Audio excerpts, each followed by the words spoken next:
For me, the band Tool are incredibly unique in the way that they approach their music. For example, their atmosphere, mainly due to the way Adam Jones plays his guitar, is very dark and psychedelic. The way Maynard chooses to approach the topics and lyrics that are part of Tool's music are spiritual in nature and very different to other bands.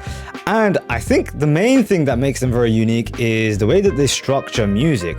They draw from very interesting inspiration points to make the structures of their songs different. For example, the track Parabola, which mimic the curve that you find in mathematics, the parabola curve. They created a song which had a similar structure and theme where it dipped into kind of the chaos and exploded once again. And this is another one of those tracks that is based upon the Fibonacci sequence and the golden ratio that exists in mathematics.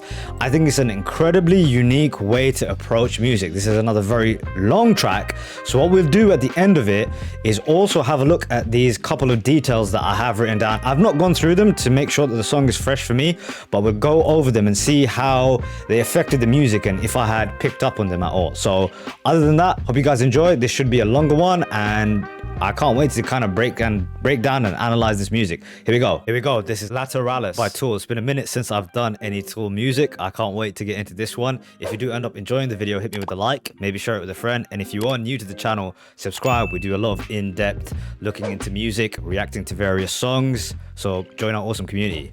Whoops. Here we go.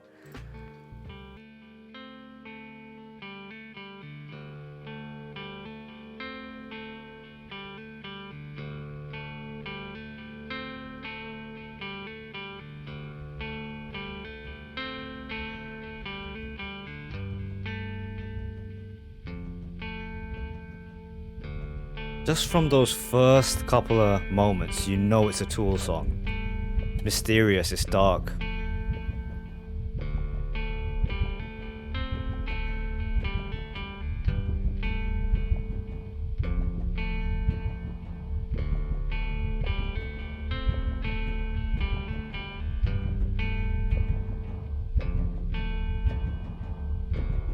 The reverberation of like sound waves. Or some kind of impending event.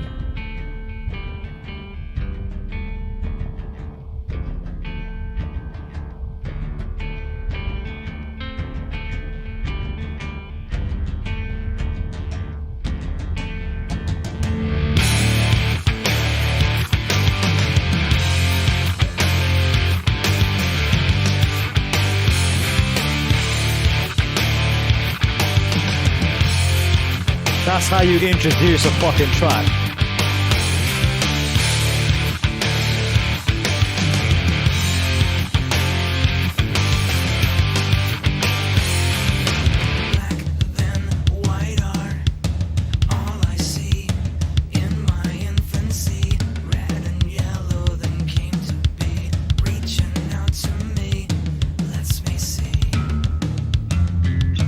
Wow. Mostly using the toms for the drums, man. I love it. Sounds like we're going into war.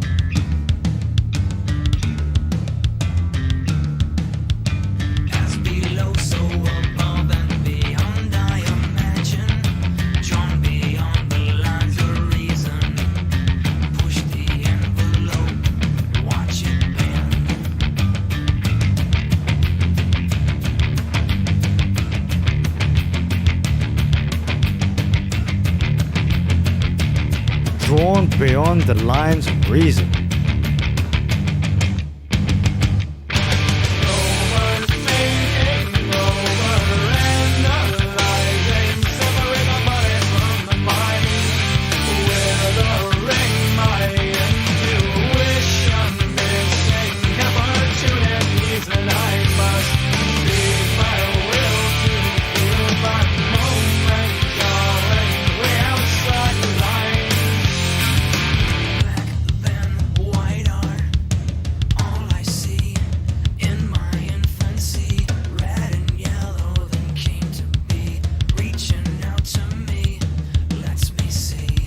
Okay, what a brilliant first kind of third of the track. Now, am I noticing that it's necessarily connected to the golden ratio and the Fibonacci sequence? No, but there is something kind of hypnotic about this track. I can't really understand what it is that they're doing, but it's drawing you in and in and in. I think a lot of it is to do with the drumming too. I love that it sounds like he's using a lot of the toms, right? That's the sound of the toms going off. It really sounds like we're going into war almost. And I just want to highlight this line that he had. Drawn beyond the lines of reason, push the envelope, watch it bend. It seems like this track is about kind of anxiety, right? And overthinking things maybe, and losing that sort of gut feeling that you have to make decisions inside. I love the theme.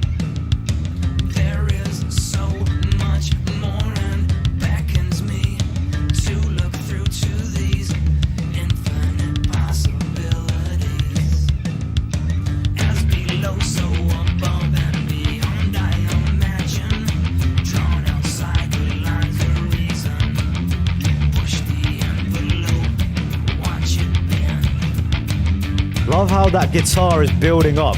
Hear that? The intensity rises. The connection between the drums and the bass line as well.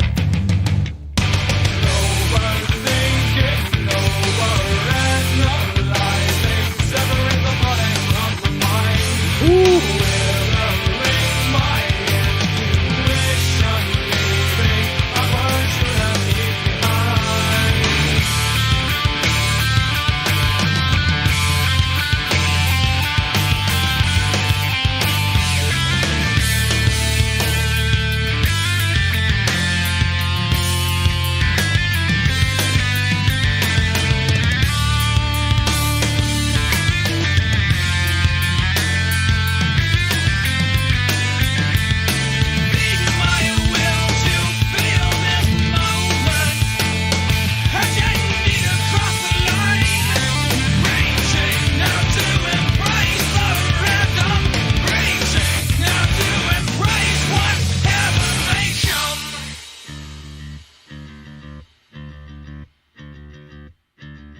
You know what's really interesting? It's almost like an oxymoron about the idea of not overanalyzing, overthinking, right? That's the kind of theme of the track, right? Follow your gut, your intuition. You'll make better decisions and destiny will take over. Yet they're using an incredibly complex mathematical structure to their music. I find that to be quite funny.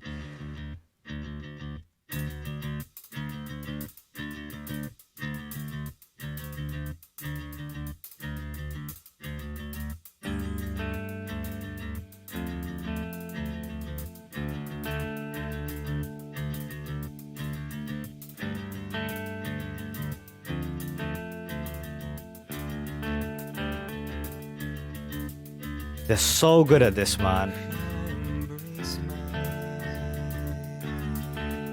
Building up that tension.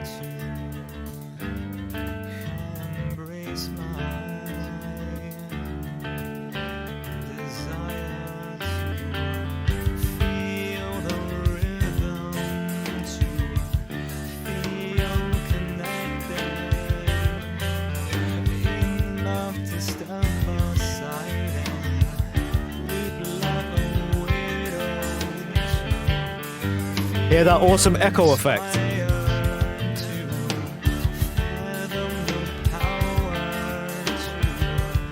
How it almost turns this bridge into a mantra, a chant.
Those effects that twist and distort the noises. It sounds like you're on an acid trip.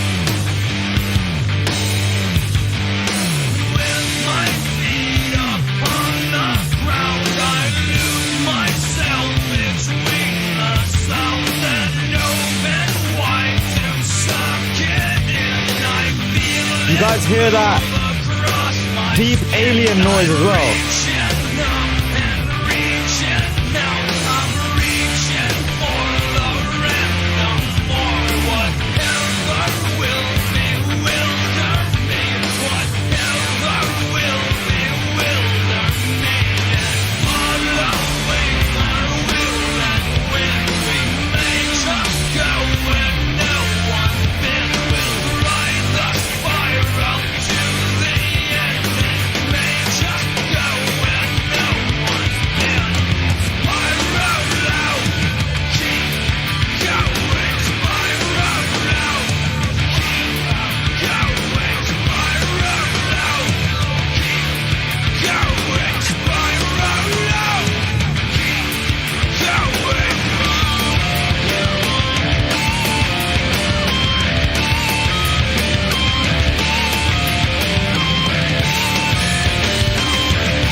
That was brilliant, man. That was absolutely brilliant. Is this like the 90s Pink Floyd? Dare I say it?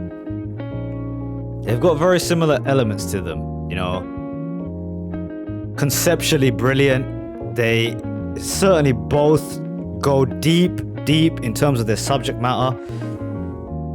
It's really interesting to look at music going back and listening to different eras of music, because it's clear that the late 60s and 70s had this incredible musical sort of revolution that happened with bands like Led Zeppelin, Pink Floyd, with Beatles and the Rolling Stones doing the work beforehand to kind of lead up to that. It seems like we had like a kind of dark period in the 80s where musicians went out of their way to kind of be commercial and not go to the depths of some of the earlier stuff, the bands that came before them. And then in the 90s, it's like things reignited again with bands like Tool, Radiohead, of course Nirvana, who seem to have kicked this whole thing off. So it's like it mirrored in the way that the films were being made as well, because in the 90s a lot of auteur directors came back in, and you think of guys like David Fincher and the girls that made the Matrix series, the Wachowski sisters. It's pretty damn cool to see that it kind of all flows and goes back and forth. And talking about flowing, that's kind of the essential theme of the track as well, right? To embrace the randomness is to give in to divinity, which was the point that he made with this one, of our divinity and still be human. And it's so fantastic that they kind of drew this inspiration of the theme from the Fibonacci sequence, which is a kind of marvel in itself. When you kind of look at what it is, it seems to be a random collection of numbers, but when you put it together and you realize how often it comes up in nature, you know, the way a flower looks, when they analyze it, there's the golden ratio that exists, our faces, all these different things that this golden ratio comes up in. And the somewhat randomness of the Fibonacci sequence is actually divine. It actually seems to be some kind of order to it, and I guess Maynard is asking us to embrace that.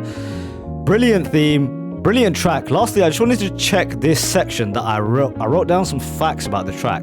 Wanted to see if I noticed any of it. The introduction section of the song is 1 minute 12 long. Okay, so 0, 1, 1, 2, which are the first four numbers in the sequence. Interesting. The first verse starts at 97 seconds, which is approximately 1.68 minutes, the golden ratio. Interesting. Each verse is 55 seconds long. 11th number in the sequence. Okay, cool. The syllables in the verse coincide with the sequence. Wow, they went that deep with the syllables. As the first part of the first verse goes 1, 1, 2, 3, 5, 8, 5, 3. I had no clue. Let's check that for a second. The syllables in the verses coincide as the first part of the verse goes 1 1 2. Okay, let's check that out. Black, then white are all I see. Yeah. 1 1 2 3. Wait, what was the sequence again? One. Yeah. Interesting. Wow.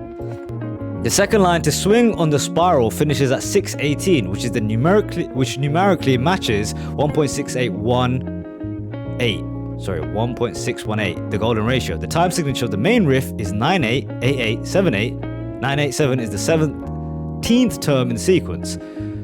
Holy shit. Talk about complicated, man. Only a band like Tool would even try and approach something structurally that is as complex as this. Brilliant stuff, dude. I certainly didn't catch any of that, but I just knew something was going on. There's something very different about the song. Brilliant track, man. It's been a minute since I've done Tool. I know some of you Tool fans have been asking for this, so I'm glad I did it, man. That was a brilliant track. 2 thumbs up. Definitely 2 thumbs up.